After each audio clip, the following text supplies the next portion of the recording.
Board Games Insider, a proud member of the Dice Tower Network. But just how did Tom Vassell allow this to happen? The world may never know.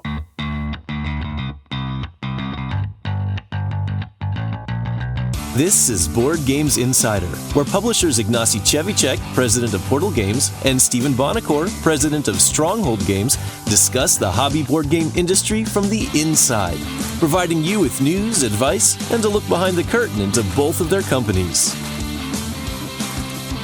Ladies and gentlemen, here are Ignacy and Stephen.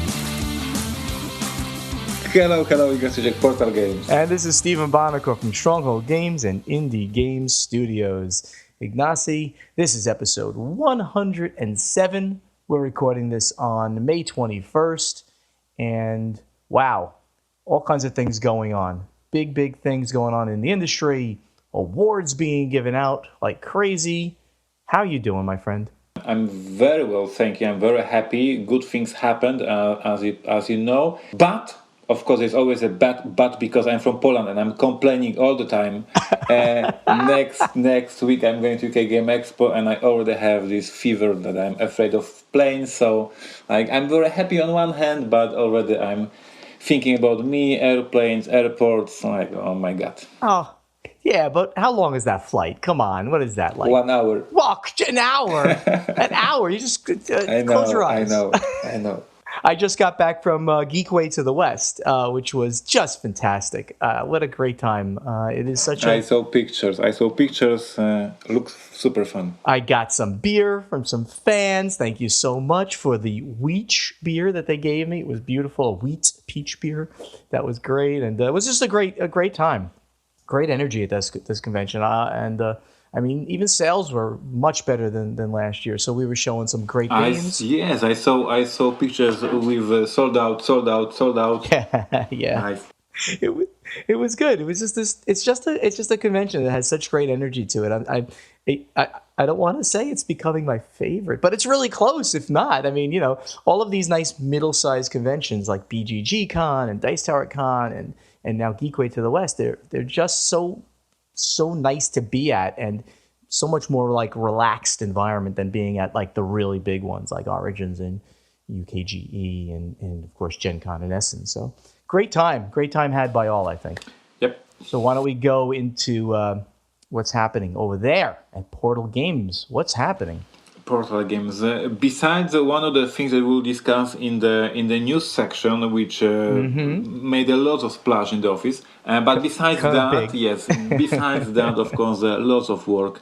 Preparation for Kickstarter for Pret-a-Porter. Oh, nice. So work on the board, on the cards, on the rulebook. Everybody is involved and playtesting this new solution. So development team and design team at their best. This is exactly the time when we are finishing the design and preparing the Kickstarter campaign. For us, it's the first time we are doing the big campaign on Kickstarter, so everybody on one hand is stressed, on the other hand we know that we will do some mistakes, we know it will not be the best campaign because we are just learning, so we are going to this with low expectations, we have some hopes, of course, we want this campaign to be the best possible, but we know that you have to have some mistakes when you're doing Kickstarter for the first time, so everybody's prepared for that. And speaking of preparations, of course, UK Game Expo already mentioned, so yes, I'm thinking about flights.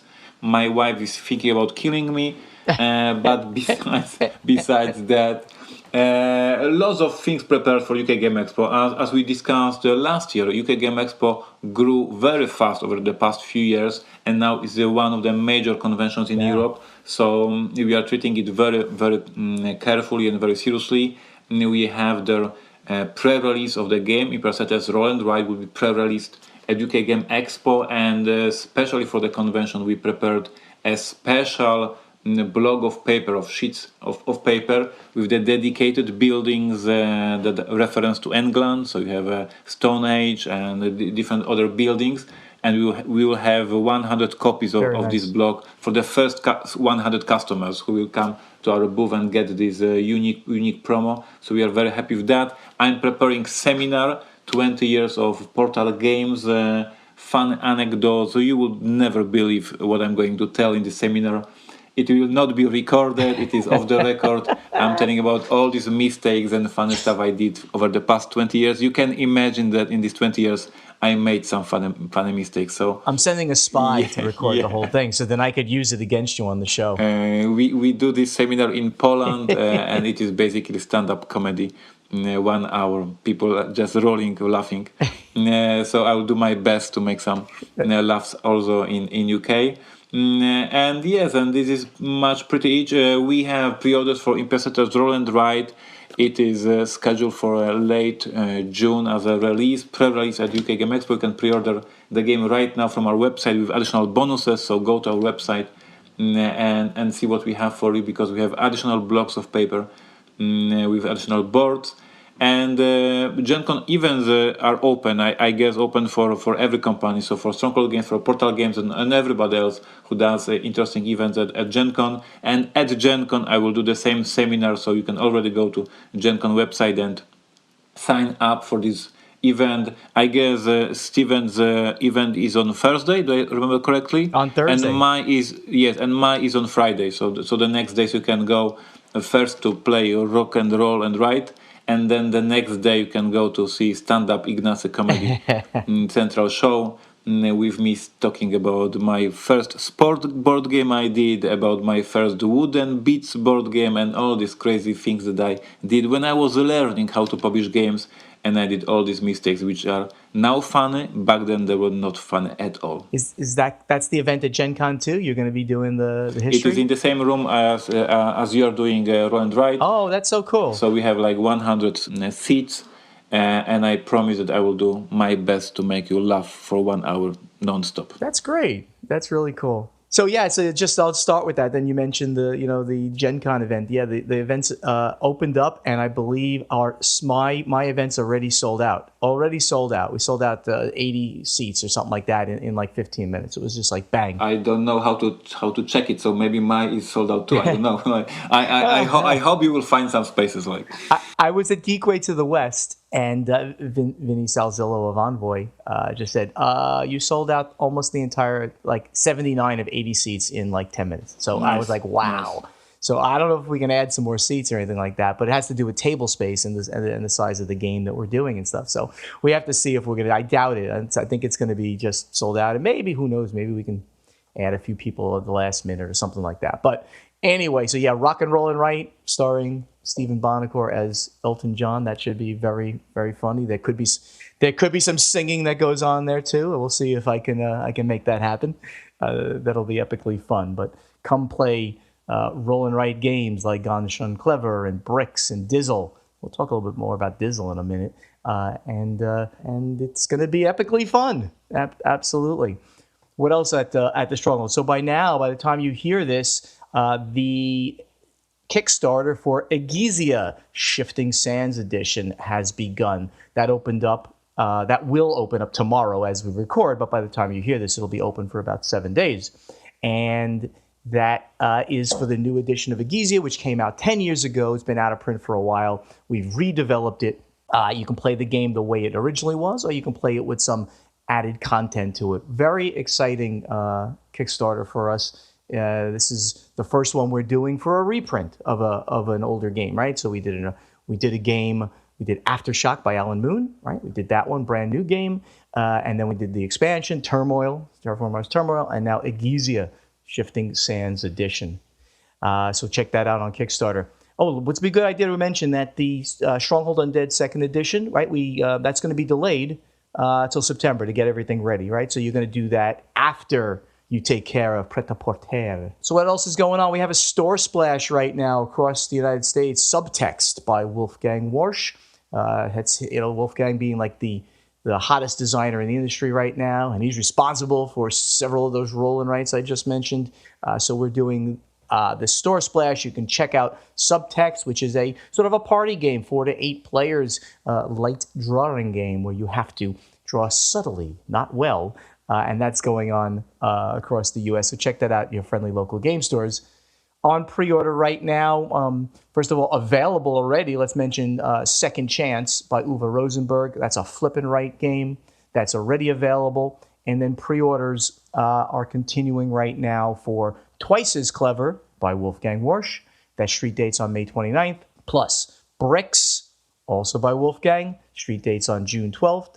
Valparaiso, street dating on June 26th. This was a big hit at Geekway this past weekend. This is our Euro release for the summer. It did very well there sales-wise, and the buzz on it was really cool. Beautiful artwork by Michael Menzel, so it's just going to look great on the table as well. And then Dizzle, I just mentioned Dizzle, is August 21st street date. That's on pre-order, as well as Encore, which is Nakmal, September 4th. And I want to mention the next one yet. We're going to wait on that one. That's a lot of stuff going on, a lot of nice games coming out, street dating, and on pre-order right now on the Stronghold Games website. So check those things out. Conventions. That's also going on. Just came back from Geekway, as I mentioned. And tomorrow morning, first thing in the morning, that's where we're making sure that we get this recording in early in the week. I leave early tomorrow morning to get to Dallas for BGG Spring. So all my Texas friends and the surrounding area, I look forward to seeing you, having a beer with you, eating some very fattening Texas barbecue with you, and things like that. So stop by the Stronghold Games booth, Stronghold Games /Indie Boards and Cards booth, if you are going to be at BGG Spring. Dallas is the city with the Heart 8? That's right. Absolutely. Okay, that was for me. It was mind blowing, and that was a cool place. It's such a great place. Of course, it's a really bad idea if I go there, since I just had my annual physical and my cholesterol is a little high. But I don't know. I think I can have one day at the Heart 8. What do you think? All right, guys. I think that's good for what's happening at both Portal Games and Stronghold Games. Let's go over to the event deck. The event deck. Here's the latest news from the board game industry. So we mentioned at the top of the show that a lot of awards being given out here. And let's start with the big one, the granddaddy of awards. That's the Spiel Des Jahres nominations were just announced. And hey, Ignacy, was there any games that are really important there that might have been announced for a Spiel Des Jahres nomination? I don't know. I'm looking. I don't see anything important. Was it? You go over the list. You will find something interesting. Okay. Well, let's talk about the Kennerspiel Des Jahres first, right? That's the gamers game or the enthusiasts game of the year, the heavier games. So in the category for Kennerspiel Des Jahres, the nominations are, I can't pronounce the first one I'll mention, Flügelschlag. Wingspan. Oh, that's Wingspan. Thank you. Well, why don't they put the darn English? This is an English website. Wingspan. It's a German award. Yes, it's a German award, but they could have they could have written that right here too. So Wingspan, but of course, published by Stonemaier Games in English, and Carpe Diem, which is a Stefan Feld game, and this little-known game by a small publisher and a small designer, Detective, by Ignacy Cevicek, published by Portal Games and Pegasus Spiel. Ignacy, congratulations on this nomination. Very, very well deserved. And I love all these people, but I'm obviously gonna have to root for you to win this. It'll be a wonderful thing. So congratulations on getting the nomination. Thank you. It's absolutely mind-blowing for me. It happened yesterday, and I'm still processing the news because, as you mentioned, this is the award. This is the Oscars in Germany. It is super important, and that's something absolutely that I will remember for a long time. I'm very proud of my whole team. We mentioned in this podcast for many episodes because the Detective was a thing for me for many months when I was designing it. This is the first game in our catalog that was developed and created by the whole team. Everybody was playtesting the game because it can be played only once. Yes, so my accountant and my warehouse people, everybody in the company were involved because I need playtesters. So it was super nice yesterday. Today we had a cake in the office. Everybody put their own effort in the game, and the whole company is proud. We all pulled it off. So this is amazing for us. Did you say a cake or a keg? A cake. A cake. If it was my game in my office, it would have been a keg. So no, that's really wonderful. So congratulations on that. And it's nice to see that your accountant is a gamer as well. So Yeah, he or she, she's Euro gamer. She plays Istanbul and all these Euro games. excellent. And yes, and she loves crime stories, so she was playing detective with us. Excellent. Also on the recommended list, I can point out that Paper Tales, which Very is, of good. course, in the Stronghold Games catalog, was there. So Paper Tales was on the recommended list. Thank you to the jury. And I'll see them at BGG Spring. They always come. That's sort of one of the reasons that BGG holds this convention at this time of the year, because it comes right after the announcements, and then members of the jury and people who run the Spiel des Jahres they get flown out, and they play all of the nominated games at BGG Spring. So basically, it's the first convention that has all 9 games. That would be 3 Spiel des Jahres, 3 Kennerspiel des Jahres, and 3 Kinderspiel des Jahres.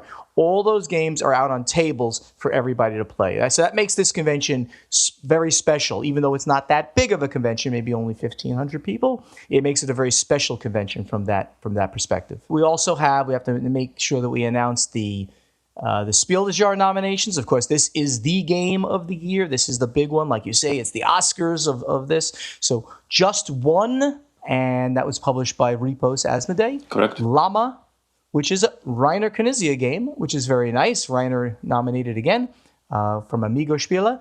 And Werewords, which is published in Germany. What? I knew this one was Werewords. Don't be a wise guy. It's Werwörter. How's that? Not bad. Werwörter? Very good. Very good. How you say it in Very German. good. And that's designed by Ted Alspach, very good friend, the president of Bezier Games, who we all know, of course, from Werewolf fame. So congratulations to them on the nominations for the Spiel des Jahres. And I can point out that on the recommended list, both Dizzle, third time we mentioned Dizzle in our catalog, coming up in our catalog, as well as Sherlock.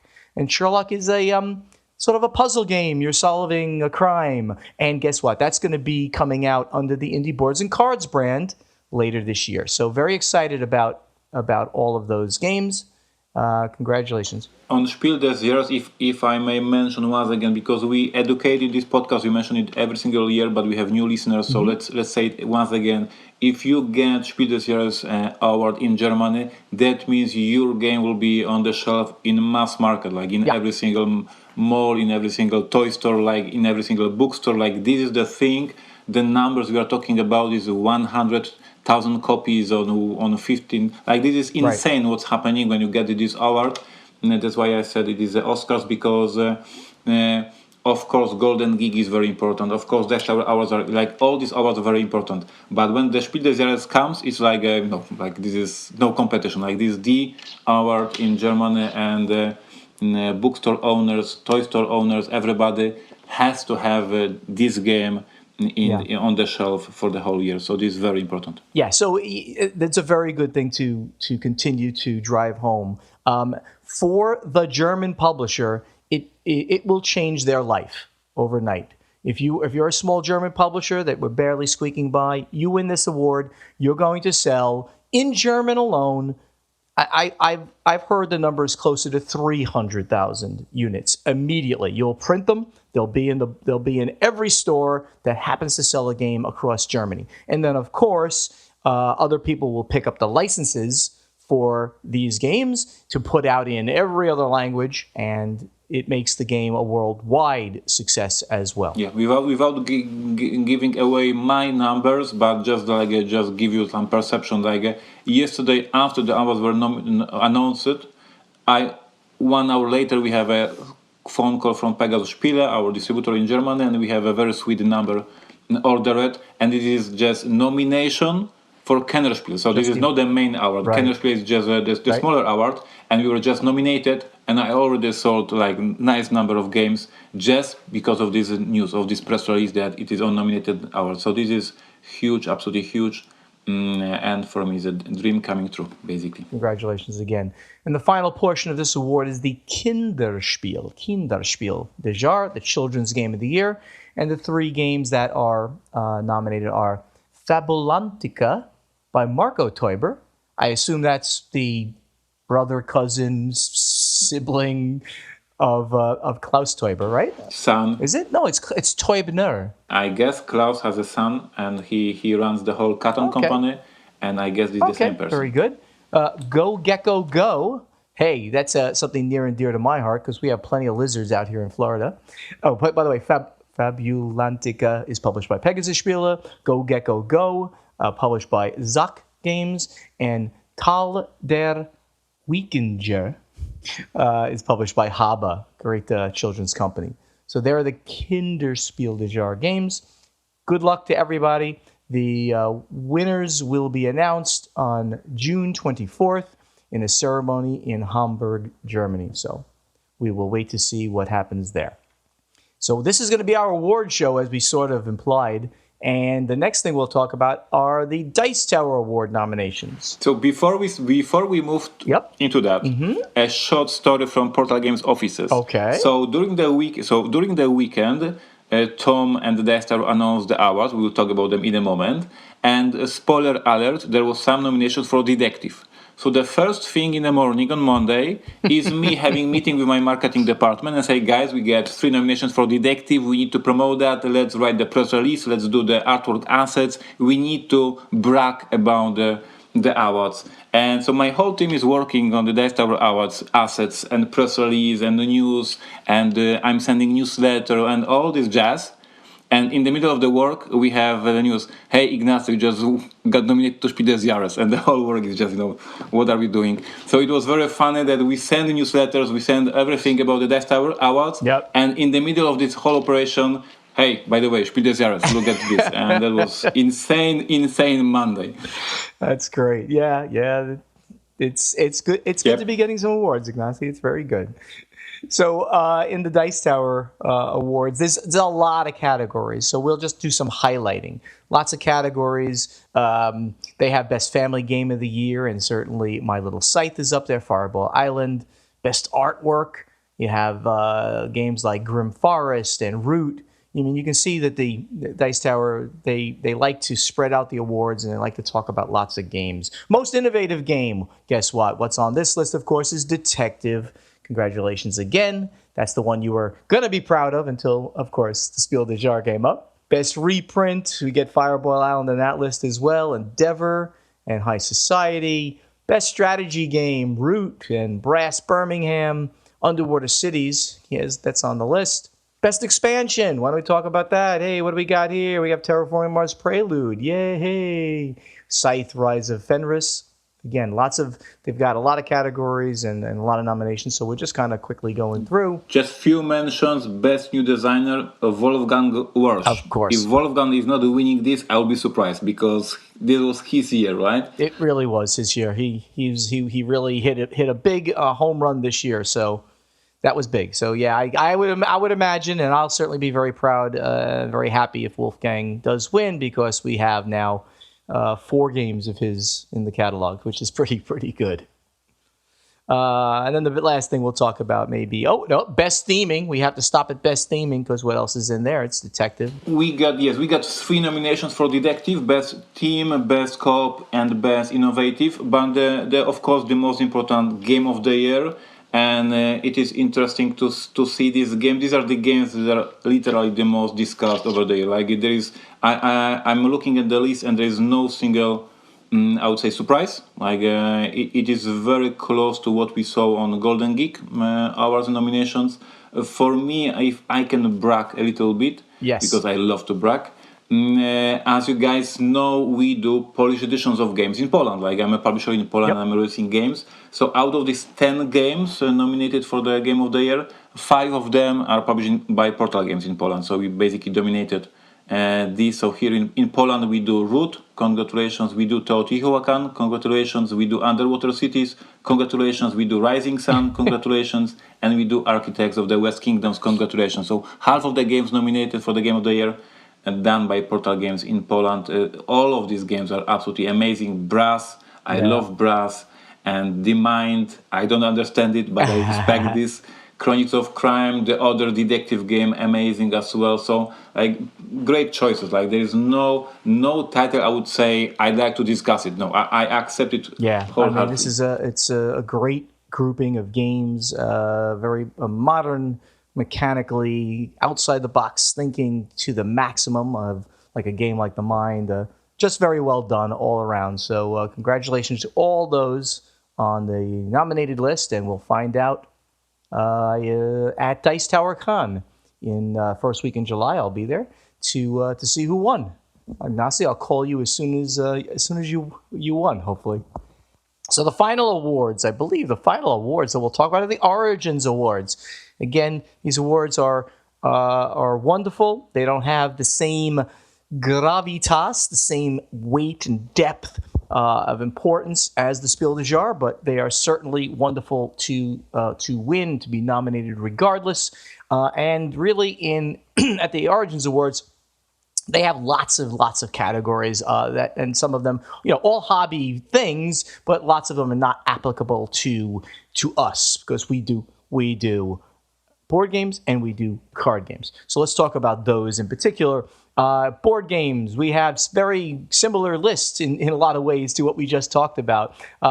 Board game nominations: Brass Birmingham, Chronicles of Crime, Cryptid, Everdell, Gizmos, Pulsar 2849, Rising Sun, Root, and Space Base. So those are the nominated games for board games. In card games, Anatomy Flux, interesting. Choose Your Own Adventure, House of Danger, Dark Souls, Get the MacGuffin, Maiden's Quest, The Mind, and Villainous in card games. So, any comments, Ignacy? All pretty much deserving games. Some of them a little bit on the wacky, lighter side, maybe, but for the most part, good games. Yes, you can see it because of course they also give awards for collectible games. They give awards for role-playing games, for expansion for role-playing games, and you can see that there's a small influence of these other, I would say, genres of their hobby because Anatomy Flux being one of the best card games of the year, I guess. People who are sleeping and staying all day long on Geek will be very surprised that the Flux can get the best card game. Yeah. Because it is a different target. Yes, people who love Munchkin, people who love Flux, people who love these wacky, funny, crazy games, they find this game amazing. For geeks who are sitting on Board Game Geek, it is like, oh no, Munchkin, we hate Munchkin. So this is a little bit different target. Yeah, I've never played that one. I don't know how it deviates from the other Fluxes. Hopefully, it does a lot because for it to be nominated, it must, because otherwise, why would it get a nomination? It's kind of a weird one, but I'm gonna hope it did. So I will reserve judgment until somebody tells me that there's no difference between this one and other ones. Let me remain being Slavic and skeptic on that. He's a skeptical man. Okay, so we'll consider this one the awards episode. We'll end here, and let's go over to the strategy and tactics. Strategy and tactics. Some advice for you from Board Games Insider. So here's where we take the questions from our guild on Board Game Geek, so make sure you go there and post questions. First question is by Dustin Dowdle, who's Odd Fox Games. I'm curious what you think about the initiative Tim Flowers, Jeff Beck, and Jeff Engelstein have in creating the Tabletop Network Conference coming this summer. So that was this is a year ago that he posted that. So he was talking about something happening. In my line of work, I go to professional conferences to gain new skills and network with others through online. Though networking happens at tabletop gaming conventions, this conference seems to want to improve the craft by educating designers, including speakers such as Rob Davio, Ryan Lockett, and other top professionals in the craft. I think this is a really interesting and cool initiative on their part, and I'd love to hear your thoughts. Do you think we'll see more conferences like this? Well, Dustin, yeah, I think this is a great thing. There were a lot of top people, mostly designers in the industry, that got there. They're giving of their time to try to push forward the state of game design. Because let's face it, we all live and breathe, our companies all live and breathe on new games. Yeah, sure, having that hit game that will be evergreen and sell forever, that's the holy grail We all have both Ignacy's company and my company. We have those games in our catalog, but we release many other games that just get brought out. So the more that we can help and educate and bring new people into the industry, especially those with great diversity, the better that we're going to have in an experience in moving our industry forward. Ignacy? Yes, I totally agree. I do seminars on game design on conventions when I'm visiting them. And when I get prototypes of the games from the young designers, I clearly see some mistakes. They can be fixed. And if there are these young designers who go to this conference and they really want to learn something, and they will listen carefully, and they will take this knowledge really seriously, and they will be better designers. I can see myself when I'm working with my friends designers, for example with Eric Lang. I learned a lot. I do better games today than 2 years ago. So if there's a chance that I could go to the conference and learn something, definitely thumbs up. And of course it is young designers goal to be focused, to want to learn, to take notes and improve. Exactly. The next question is very interesting, and I have little knowledge of this one specifically, but let's talk about this. So David J. Mortimer, who's Morty, I know David very well, he says, I'm curious to know your opinion on what Night Models did with their Harry Potter miniatures adventure game planned Kickstarter. This was going to be one of those huge IP Kickstarters, but once word of the upcoming campaign gained traction and was clearly going to fund massively, they mysteriously pulled it 4 days before launch, and then announced they would be opening it up pre-orders direct only. Do you think this was a deliberate tactic to drum up hype and interest in the game and was deliberately done with the intention of canceling the campaign before they had to pay any money to Kickstarter? I'll stop there. He continues asking some questions, but I think that's the basis of his question. Ignacy, do you know anything about this particular game, Harry Potter miniatures? I remember the Kickstarter. I remember considering backing it, and I remember I didn't. But I don't know on the business level. I don't know anything about this thing mentioned. Yeah, but it looks like he's saying that it never actually went onto Kickstarter, and that they did everything direct. Correct. That's what he's saying. I know that the game is released because I saw it. And what he's saying that they started Kickstarter and then they canceled it and released the game in a regular way, just by pre-orders and sending to retail. Interesting. So I mean, I'm gonna state that did they? So David specifically said, did they do it on purpose? Did they use Kickstarter as a marketing platform? But then pulled it before the launch. I doubt it, and I don't even understand why they would not continue. So let's just say for a moment that the game was going to be huge and was going to do millions on Kickstarter. Let's just say. I don't know what it did in pre-order, but as you and I know, and as the world knows, and as we've talked about, Kickstarter is this huge marketing event. Putting something on Kickstarter and letting the Kickstarter hype machine roll is got to be the biggest way of getting big numbers in your quote-unquote pre-order numbers. So I don't buy into the theory that they said it was going to be on Kickstarter, they got all this thing rolling, and then they just put it up for pre-order. Because I think that they would do a lot less money, even considering the 10% that Kickstarter takes between the Kickstarter fee and the credit card fee.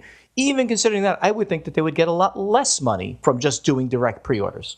What do you think? This is exactly my gut feeling. Of course, we don't know for the fact what happened, but it's exactly, there are two factors. First of all, we all know that the last hours of every Kickstarter are just crazy, and you get so many new customers in these last 48 hours. So for them pulling out 4 days before these 48 hours, it's losing many customers.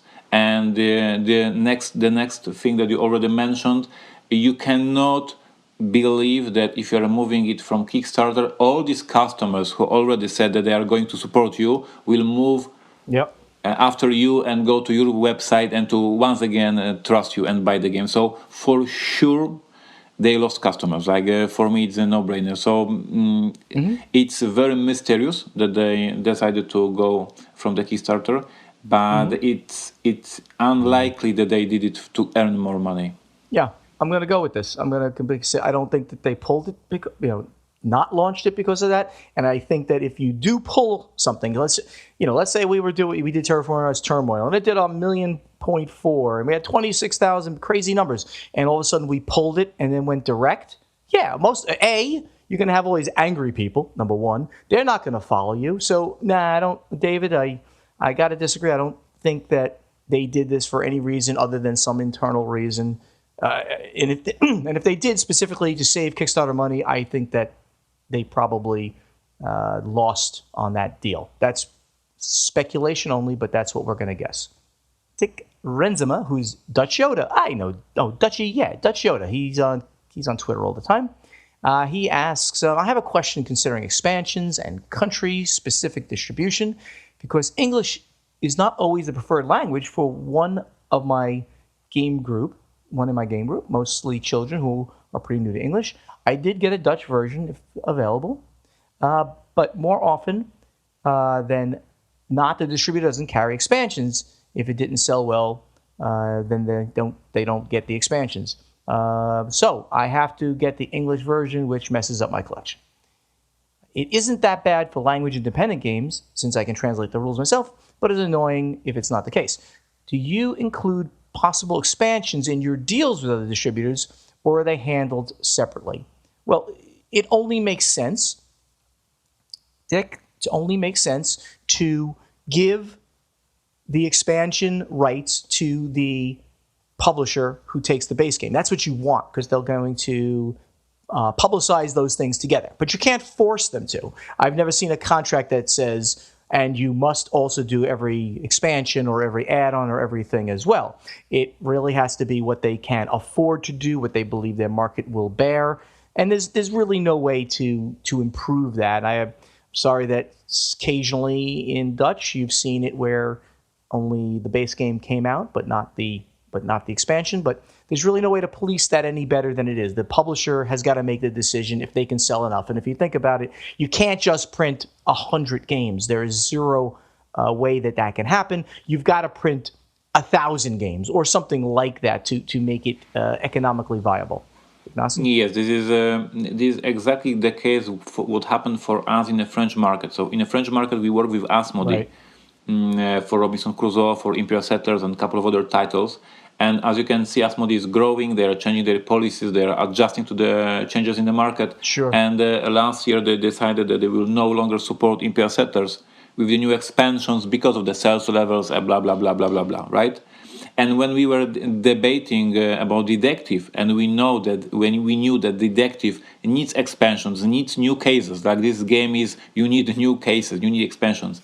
And we decided we are not going to Asmodee, and this is not something, as you mentioned, we didn't sign with the new partner in the contract that they have to do expansions.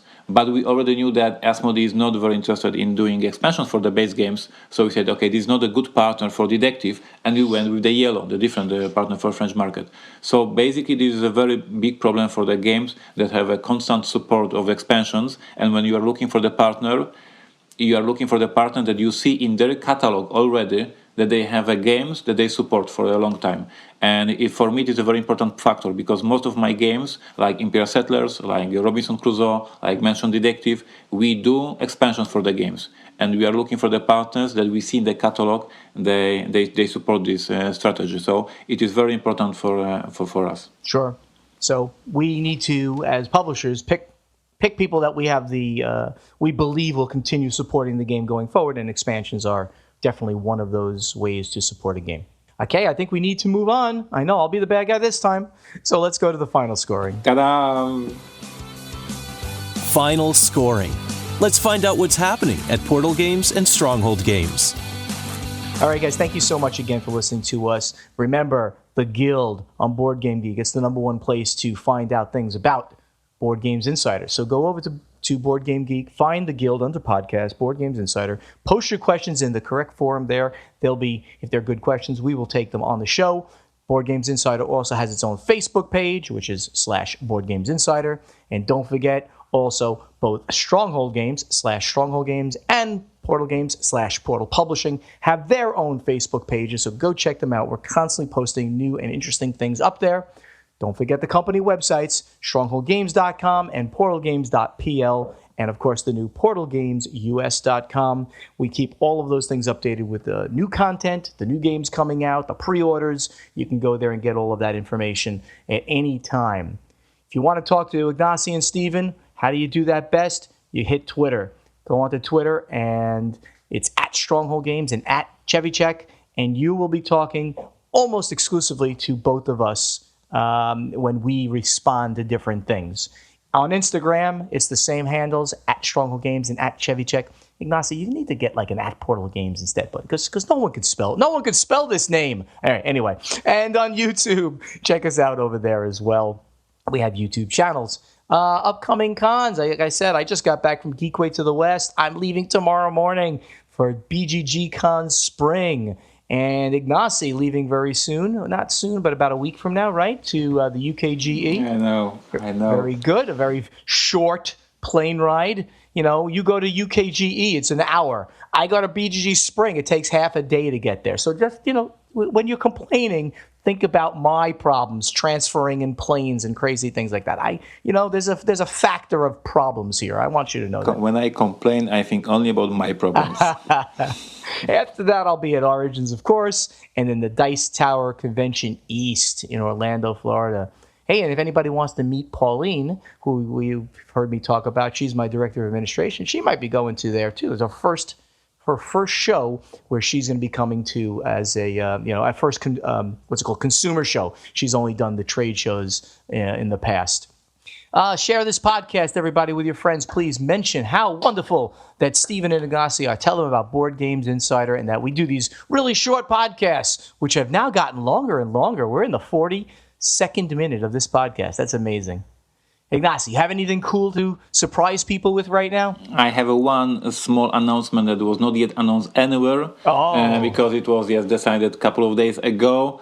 And I'm going to BerlinCon in Germany to promote Portal Games, to promote our new releases in Germany, and to do the same fun seminar. 20 years of Portal Games for me is a huge thing. We are doing a lot of events here in Poland, and I decided if I'm going to UK to promote the 20th birthday, if I go to Gen Con to promote 20th birthday, I will go also to Germany and do the same seminar. So I'm going to BerlinCon only for one day. It's crazy. I'm going there, meeting with fans, doing the seminar 20 years of Portal Games, signing some games, taking beer for Mary and cookies for me, and going back to Poland. So if you're a board games fan from Germany, meet me at BerlinCon and bring cookies, or Lebkuchen, as they call good stuff in Germany. Oh, wow. That sounds like sounds like a good one. Correct. And it's in Berlin. Berlin, a very, very nice place to have some good beer. Mary's going to be very happy. I guess. All right, thank you everybody for listening, and we'll see you in about a week. Thank you. Bye-bye. Bye.